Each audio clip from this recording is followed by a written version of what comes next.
What's up guys, Evildea here, and tonight I want to give you some resources on how to better form your sentences in Esperanto. Now the reason I'm going to give you these resources is because recently I did a Skype session with a young lady here in Sydney. I was helping her with her Esperanto. She was about halfway through the Duolingo tree. She was going pretty good, but then some of her sentences got a little bit weird, and when I dived into it, I actually found out that she was using Google Translate to help her figure out how to form sentences for certain ideas and topics. Now, obviously, well not obviously, because actually I've seen this a lot with a lot of people. Google Translate is terrible. Do not use Google Translate in order to help you form sentences. To help understand sentences, yes, sure, copy an Esperanto sentence in there, but do not use it to learn Esperanto. To give you an example of how bad it is, if you go there and you type in Esperanto and you translate that back to English, it actually gives you the word English. For a single word. I don't know why it does that. It's terrible. Don't use it, okay? And it's not just Esperanto, there's many languages it's really bad for. So how then can you figure out how to write a certain sentence or phrase that you don't know how to structure in Esperanto? So what I'm going to do is I'm going to give you a whole bunch of resources that will help you figure it out. One will either help you, several will help you, or none will help you. I hope one of them helps you, otherwise you're Scrooged, my friend. You'll have to find an Esperantist. Okay, first up, the good old dictionary. My favorite dictionary online is the Plena Ilustrita Votado de Esperanto, basically votado.net, okay? Here it is. So let's say you don't know how to use, you want to say, he caught a cold, okay? Because this is something where Esperanto and English are a little bit different. In English you'd say, he caught a cold, so the cold's the thing he caught. But in Esperanto, the cold catches you, okay? So it's actually in reverse how it works. It's interesting. So kapti means to capture, okay? But if you search that in here, you go down to malsanoi or sentoi. As you can see down here, shin kaptis forta malvarmo. So a strong cold captured her. So that shows you how to use kapti, okay? Obviously, everyone probably knows that. You probably all know about this dictionary, but I thought I'd mention it because it is the first point to go to, okay, when you look at the dictionary first. Now, let's say that fails you. The next website I absolutely love, especially when I was learning, is this website. It's called tatoeba.org. I think that's a Japanese word. I can't remember the history of the website. But basically how it works is you type in a sentence. So let's say, I love you. And that's a sentence you want to know how to write in Esperanto, okay? So you're going to go from English over here to Esperanto. You go search, and booyah! As you can see, there is 270 results with English to Esperanto. And if you look at what you want to look for is with this one, I love you. That's a really common phrase, okay? So you're going to find a lot of results. With phrases that are like very rare or something, you might get 1 or 2 hits. But what you want to do is make sure that each translation, because what you're looking for is consistency between the translations, is provided by a different person. So you can see this one was done by AWell, this one was done by Spamster, and this one was done by Nero. As you can see, I love you, they've translated as mi amas vin, mi vin amas vin mi amas. You look at the next person, mi amas vin. So as you can see, they all support each other, and therefore you know that this is correct. Most likely 95% of the time, unless it's just a common error everyone makes, which is possible every now and then. So you want to look for consistency. So this is good for sentences. Try to keep your sentences simple, like simple forms. So sit on, okay, so how would I say that? Let's go, please sit down on this chair. Bonvolu exidi sur tiun serjon. Okay, so that sounds good. Don't sit on that bench. Ne exidu sur tiun benkon. So you can see this person here has a consistency between himself with exidi and also with the accusative case. But let's look for someone else who might have put a sentence in here. This person, he is sitting on the chair. Li sida sur la seggio. That sentence is slightly different because he's already on the chair, but you can see they use sur with sidas, okay? Sur with sidas, sometimes exidi with sur. You can see now how the sentences form. Well, that's good. But remember, you're looking for consistency between translators. Obviously, with really like weird form sentences, you might not get that many hits, which kind of sucks. Now, let's say you know the verb you want to use. It's kapti, but you're still not sure how it should work within a sentence. You're not sure what prepositions it should use, all that type of stuff. So let's look for something. So this website here is textado.com. Now this website is awesome because you see how all these texts along here? these are all really well-known works within Esperanto. The first lot are by Zamenhof, then you've got other authors as you go along. All of them are really well written, so you can actually search for certain phrases, words, and all sorts of stuff. You can actually use like a really complex search patterns and all that type of stuff. I don't really use that, but let's say you want to use, you want to see how capti is used. Okay, so it goes through, it searches for a bunch of the texts, and it goes, okay, kai oni preskaŭ sentas kapturanadon, not a very good example. Li devas kapti trajnon, okay, and sorry, I almost went to Esperanto there. So you can see that it's used with the accusative case. Kiun la morto kaptis dum la pasinta jaro, so you can see that kaptis is accusative case on kiun. And the death is what's captured them. So you can see this here is like this one over here, but instead of having a translation, it's just all in Esperanto, and you can see usage, which is good. Next, let's say that you don't find it in here because it's possible. Okay, next you've got Wikipedia.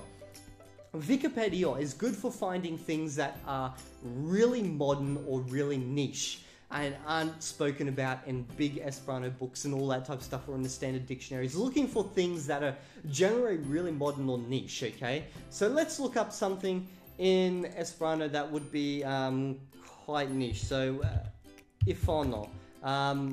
So iPhone redirects to iPhone, and then you can see the sentence, you can see how sentences are formed. But the thing is, you got to be careful with Wikipedia because it's written by everyone. Some articles are really bad quality, others are really good quality. So what you generally want to do is stick to the articles that are el stare articoloi just here, because these ones are high quality. They've generally been edited. So let's just go in here. Let's look up a random article.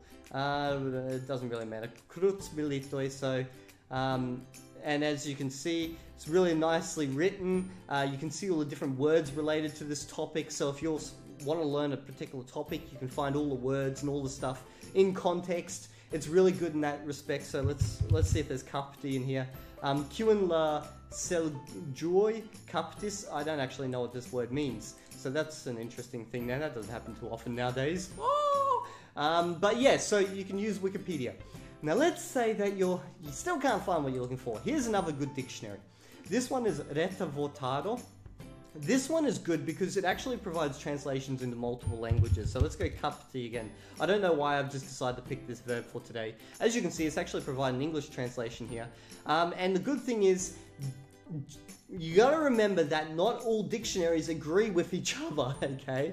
This is in English, it's even in Esperanto. There are slight nuanced differences sometimes between words, between usage, between how far a word can be extended and stuff like that. So if you're not sure or you don't find what you're looking for in the first dictionary, come check this one out, because this one sometimes has a lot more extension in some areas and a lot less in others. It's quite good, okay? And also down here, this is what I like, is translations into 1 billion languages. There's a lot of languages you'll see in here. So you've got Hungarian, God I can't pronounce, Indonesian, Polish, Russian, Swedish, you know, you name it, okay? Okay, so next you're still not sure. Well, you've got to check out the good old PMEG, okay? Plena man libro de Esperanto gramatiko. You'll want to go to Detala and Havo. It's basically the default style guide for Esperanto. You probably all heard about this one. I'm just going to mention it anyway because it's handy. Next, this one here is good for like getting a really in-depth look at like a particular usage or something like that. Not particular words, but grammar forms, okay? Next, you'll want to go to Lernu, and Lernu is pretty good because it's got this little dictionary along the side in 1 billion languages again. I'm pretty sure that Reta Votado actually pulls from the Lernu dictionary, so it actually uses that one with its own searches. I'm not 100% sure on that, so don't quote me, but it's not important. So when I was learning, this was like my go-to dictionary for things, so capture. And it's good for just like getting quick little words and stuff. But sometimes you actually find some interesting little forms in here because people can add words to this dictionary, which is quite cool. But you got to remember that there's also some words in here which don't exist outside of Lernu. Like people have just randomly added them. So yeah, just watch out for that. There's also some good lessons in here and stuff like that. This was like my first learning resource. But yeah, this one isn't so much for like forming sentences, just a good little dictionary that you want to check out.